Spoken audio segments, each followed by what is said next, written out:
Rush hour motorists were greeted with wet, greasy roads from the rain. Just before 8, this sedan travelling south along Park Avenue slid on a sweeping bend and crashed sideways into a power pole. The impact on the driver's side almost sliced the car in two.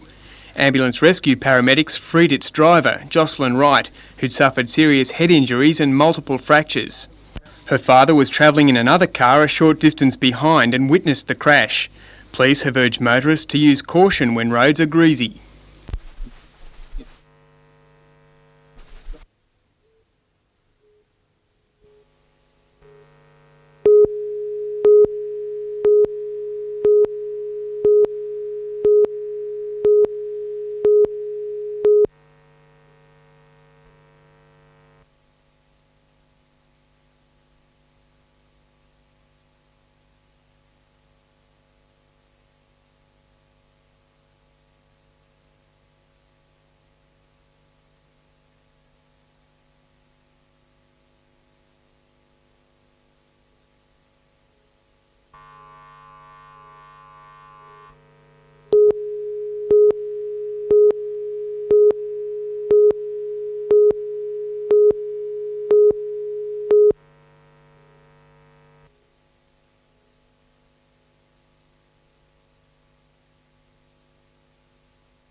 Two people were incinerated beyond recognition when their van turned into the path of an oncoming semi-trailer. The highway was blocked for 4 hours. Hopes of a healthier economy have been shattered by today's disastrous unemployment figures, which have the number of jobless for March at 9.2%, the highest in 7 years. And the US has warned Iraq to keep away from the international aid project for the Kurdish rebels or face dire consequences. US Congress is considering boosting aid to the refugees.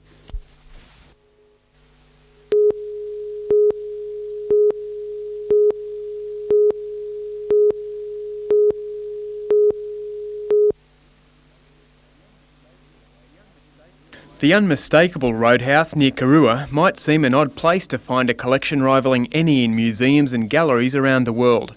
Odder still to stumble over what the Leylands have called a Dreamtime experience. I think it's an opportunity to see for the first time really a display that takes you through the Aboriginal art story, right from the primitive style of cave paintings 40,000 years ago right through to the most modern form of art like the dot paintings and that are on the wall behind us. Its theme is the significance of art to Aboriginal tribal life in central and northern Australia. Art accompanied religion in most aspects of life, from burial ceremonies to hunting rituals. It captured spirit forms, identified tribes, their tools and weapons. Magic or Gadaicha men weaved shoes of emu feathers, human hair and blood. If worn carefully, they left no trace on desert sands. All the artefacts are all original, very, very old, and there's nothing at all that's not authentic. Mike and Mal collected many of the items, including a truckload of spinifex grass and red dirt for authenticity. One of their more recent and valuable acquisitions is the Albert Namatjira and Arunda tribe collection. Namatjira bridged the cultural gap between black and white Australians, but in doing so, isolated himself between the two worlds. Andrew Lobb for NBN News.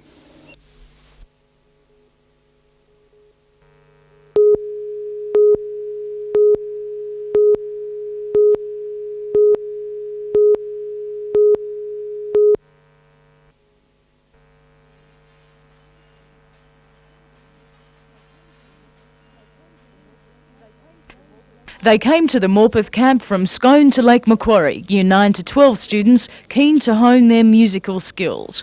For some, the camp offered a host of new experiences. Many of the students who are here have never played in an instrumental ensemble. They come from smaller schools perhaps that don't have a band, and so this is a real enhancing experience for them. Activities ranged from choral and instrumental workshops to chamber music and jazz improvisation. This afternoon, before an enthusiastic crowd, they showed the results of 5 days' hard work.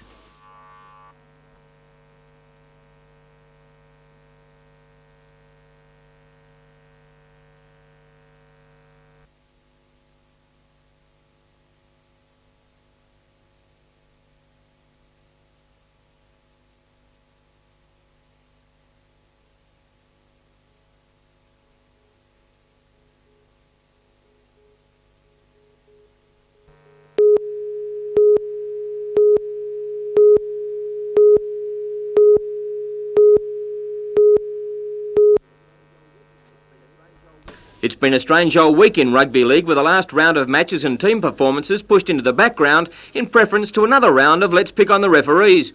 Tonight the Magpies and the Raiders get back to what they do best, play football, and that's what the Knights and the Roosters will be doing on Sunday. The Knights are undefeated and were in good touch against Souths last week with an 18-8 win over the Rabbits. John Schuster again proved his worth with a 2-try performance, and the Knights backline is now taking onto the paddock a new tag, respect. Bolstered by a forward pack that is a proven strike weapon, and with a couple of ex-Roosters in Mike McLean and Peter Johnston in the lineup, the Knights look good to continue their unbeaten run. On the other hand, Eastern Suburbs, with Mark Murray and Jack Gibson in control, have shown some excellent early season form with a 2-win, 2-loss record, and last week were too good for the out-of-form Balmain Tigers 18-9. In 1990, the Roosters were belted by the Knights 34-16 at the ISC, but with players returning to form in Vaughton and McGahn and injured players coming back with a vengeance, East won't be any easy beats on Sunday at 3 o'clock.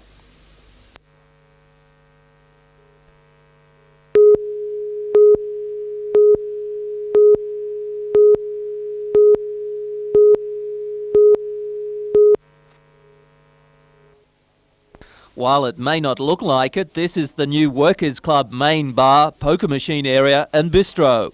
History has recorded the tragic collapse of the old club, 9 people dying when an earthquake hit on December 28, 1989. 50 truckloads of concrete were poured today, 600 tonnes of the 12,000 expected for the entire project. Perfect building weather has guaranteed the work is running on time, with the finish expected in May next year. The total cost, $20 million. At Broadmeadow, demolition and clearing work has started for the new Showground Exhibition Centre. A late change of plans has upped the total cost from $9 million to $10 million. The additional funding basically allows us to put in fully retractable seating, which means that when we want to do a large exhibition, we can take all the seating out and offer exhibition organisers a clear span, empty space, basically. Premier Greiner has approved the extra funding, saying the 5,000-seat complex will give Newcastle facilities equal to that of any capital city. Building should be finished in November.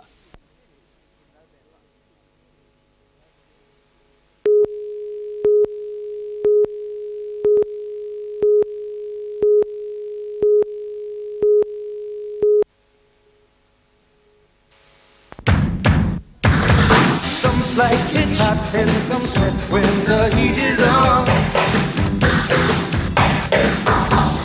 Some feel the heat and decide that they can't go on. Some like it's hot, but you can't tell how hot till you try. Some like it's hot, so let's turn up the heat till we fry. Some like it hot, some like it hot. Some like it hot.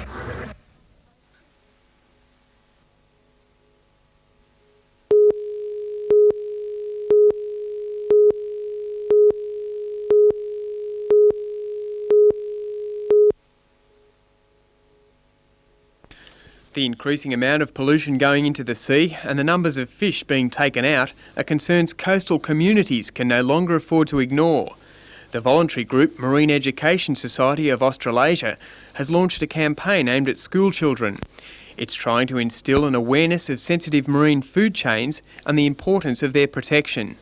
Basically awareness of what we're putting into the marine environment and how we take out animals from it. Heavy metals, sewage, agricultural and industrial chemicals washed into estuaries and flushed into the sea are taking their toll on the marine environment.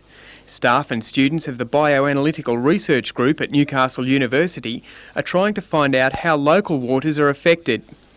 Looking for residual and dangerous pollution levels in sea snails and fish gathered along the coast between Newcastle and Lake Macquarie, as well as from the lake itself, they hope to come up with an early warning system for what could be an environmental time bomb. We'd be hoping to come up with an early marker for pollutant types, and the long-term effect is really going to be concentrated on the impact in generations to come, so that we can preserve our resources and provide good resources for future generations to come.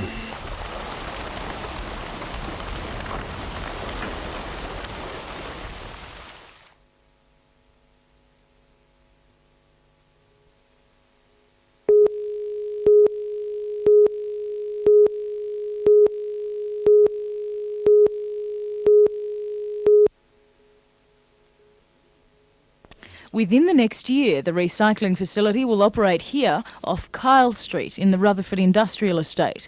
It will process materials from engine and transmission oils to solvents including alcohols and ketones. It will be the first facility of its kind in the Hunter region. Normally the oils and solvents are either stockpiled on the industry site itself, or at times they are illegally discharged back into the waterway systems and even back into council landfill systems. Basically, the plant will vaporise wastes, then distill them, separating various compounds before storage and eventual return to the supplier. Maitland City Council and the project's consultants believe it will prove a huge environmental asset to the region. One, it is going to keep our environment clean, and two, it has an impact back on energy use in that fossil fuels will not be used as much as if industry were purchasing all the time new products. Anyone with objections to the project must appeal to the Land and Environment Court within the next week. Chris Barth, NBN News.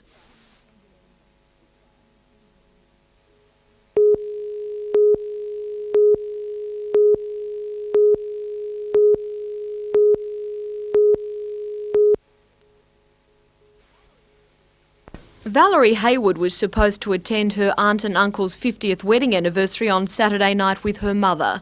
She never arrived. Relatives notified police of her disappearance yesterday.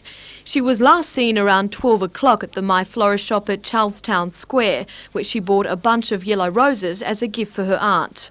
Police are concerned for her safety, as it is out of character for Miss Hayward to simply disappear.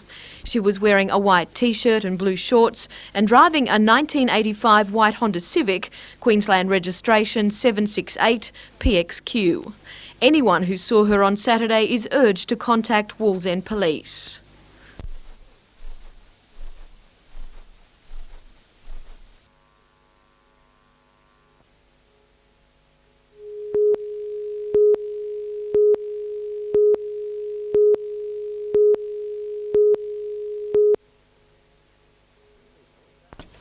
Two people travelling in a Volvo sedan were killed instantly when it and a combi van collided 3 kilometres west of Doyleson at about 7:15 this evening. The sole occupant of the van, which had been travelling east at the time of the smash, was trapped in the wreckage for some time. He was eventually freed and taken to Wyong Hospital with serious injuries. It's expected that after assessment there, he'll be flown elsewhere for treatment. Morisset police are conducting inquiries into the accident, but had not yet released any details late tonight. Waii Road was closed at the Doyleson intersection to allow scientific police to carefully examine the scene.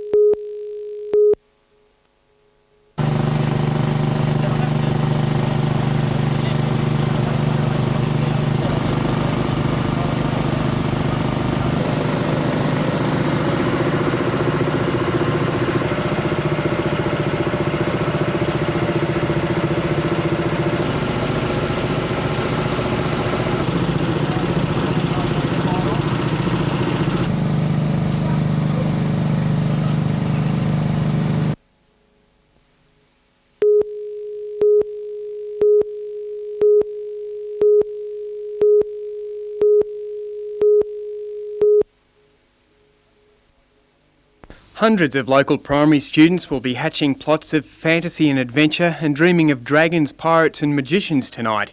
That's the stuff Margaret Mahi's books are made of. She's written more than 100 and had them illustrated and published around the world. They're really fun. They're exciting too. Titles such as The Great Piratical Rombustification, The Downhill Crocodile Whiz and The Birthday Burglar and The Wicked Headmistress are popular, as is a chance to get an autographed copy from the author, who's every bit as lively as her work. I suppose that anyone who puts on a wig and dances around in front of a classroom of children can't claim to be an introvert. Margaret began writing stories when she was 7 and tries to convince youngsters that their own stories are just as important as any they'll find bound in a book. But the writing that children do must seem to them to be perhaps a very imperfect version of what they see in books. But I try to suggest to them that it's a perfectly legitimate, true form of writing.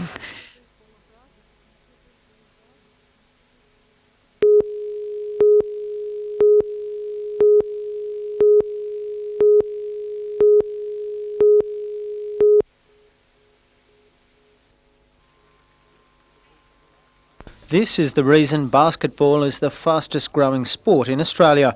Players like Chris Steele, Neil Turner and Al Green starred for the Falcons against Hobart on Friday night. But today they were at Carrington Public School, sharing their expertise with the kids of years 5 and 6. We notice a lot of the kids are starting to play a lot more, and we can go into the schools and give them as much help as we can. The star pupil was 11-year-old Christy Lobley. Later this month, she'll travel to Broken Hill with the Hunter Primary School side for the New South Wales Championships. Today, she revelled in the chance to display her skills to her heroes. It's pretty good because you get to learn a few new things that you haven't done before, and just better than just getting coached by the one person too. Yeah, do you get along to see the Falcons much at all? They're your favourite team, are they?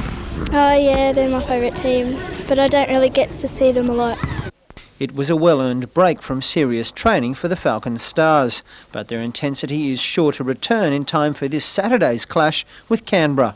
They're a really experienced team with Phil Smythe and Herb McGeechan. They're always going to be a tough outfit to beat, but I think we'll go quite well at home against them.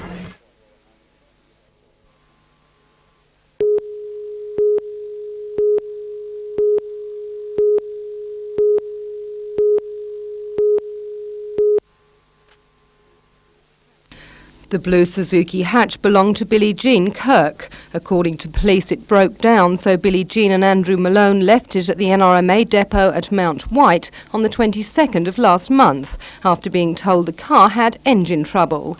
But it wasn't until yesterday, following publicity in the media, that police discovered this was the car they were looking for.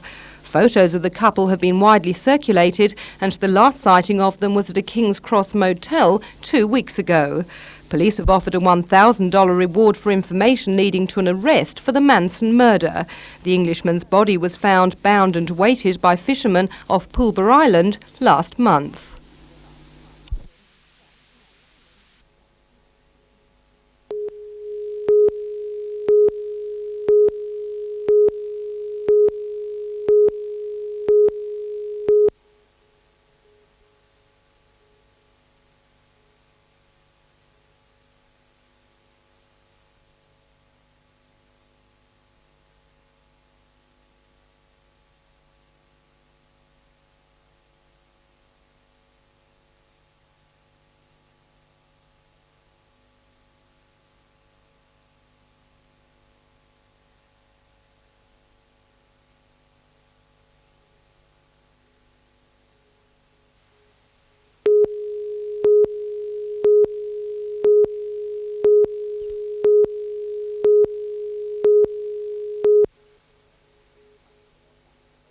The Newcastle launching was performed by the Premier's wife, Catherine Greiner, at City Hall.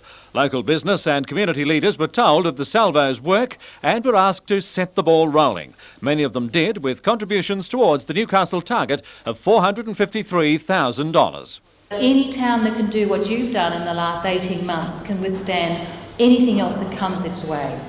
So it's here in Newcastle, the dynamism is here, the commitment is here. Let's make sure we give the salvos a hand on the 26th of May. People willing to help in the door knock on that date can contact any Salvation Army post. The need to cover the shortfall from other Army sources is even more urgent this year, with the recession putting tremendous pressure on resources. We don't like to cut back anywhere. We like to keep up with the call which is made upon us without going overboard, of course. And to do that, we do rely upon the public support. Even the cost of today's lunch for the business launch was fully covered by local firms.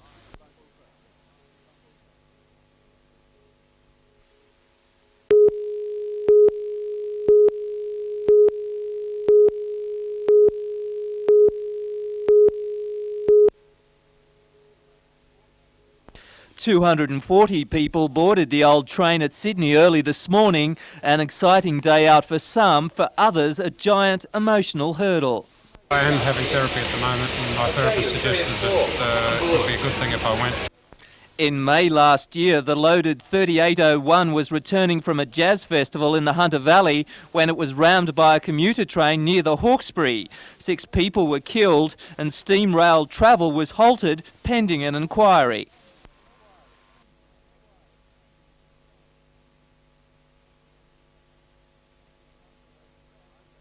The controversy behind it, the 3801 was back on the tracks today as one of Steamfest 91's main attractions. Arriving in Maitland a few hours later, passengers said the trip had worked wonders. You need to get back on the horse after it's bucked you, don't you? Yeah.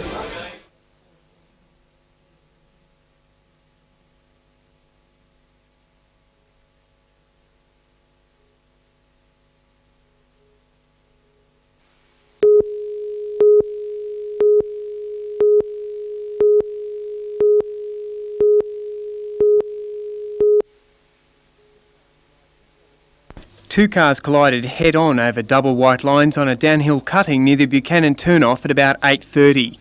Another car and a utility taking evasive action were caught up in the crash. I applied my brakes fairly quickly, and a car that was travelling behind the accident towards me had to turn and go around the side of the vehicles that were in the accident, and he subsequently lost control and sideswiped my vehicle. After sideswiping the utility, the Ford sedan sped over a 3-metre embankment into the bush. Its male driver walked away unharmed. His wife was treated for shock and a broken arm. 2 people in this Audi station wagon escaped with minor cuts, but the driver of this Toyota Corolla was pinned in the wreck, his right arm almost severed by the impact. Volunteer rescuers and paramedics worked for an hour to free him. Suffering severe arm and leg injuries and cuts to his head, he was taken by the rescue helicopter to the John Hunter Hospital. The other injured people were taken by road to Maitland Hospital and later discharged.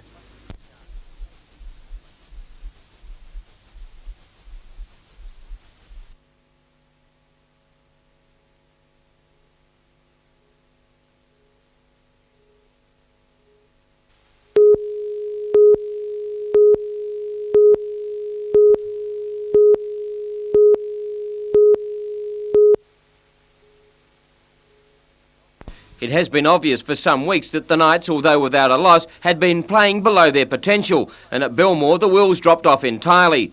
Still in the match at 10-8, the Knights then proceeded to hand the Bulldogs an easy win.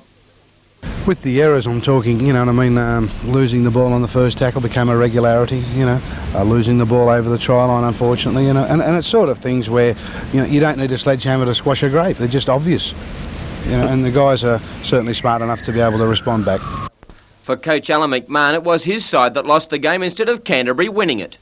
Well, they might have been unlucky a couple of times too, but, I think that we contributed to our downfall more so than what they dominated us. With the in-form Illawarra outfit due in town on Saturday for round 7 of the Winfield Cup, Newcastle will have to regroup quickly. There was a lot of thought there to be done before the side's announced before we play Illawarra. Robbie McCormack came into the lock forward situation and got the players player, and he certainly had a terrific game, Robbie. And I think he was probably a little bit unlucky not to be picked in the countryside. However, he didn't. There's certainly a lot of thinking to be done by the selectors at this stage, because we've got to regroup, as you said, and I'm sure we will, as we've done before. Not all news was bad from Belmore, as Ashley Gordon and Mark Glanville gained selection in the country origin team to take on City on Anzac Day at the Sydney Football Stadium. Both attended today's medical and came through with flying colours. Gordon will line up at fullback while Glanville moves to the second row. It was a little bit disappointing on Sunday going down the way we did, but certainly the selection of the countryside has made up for that.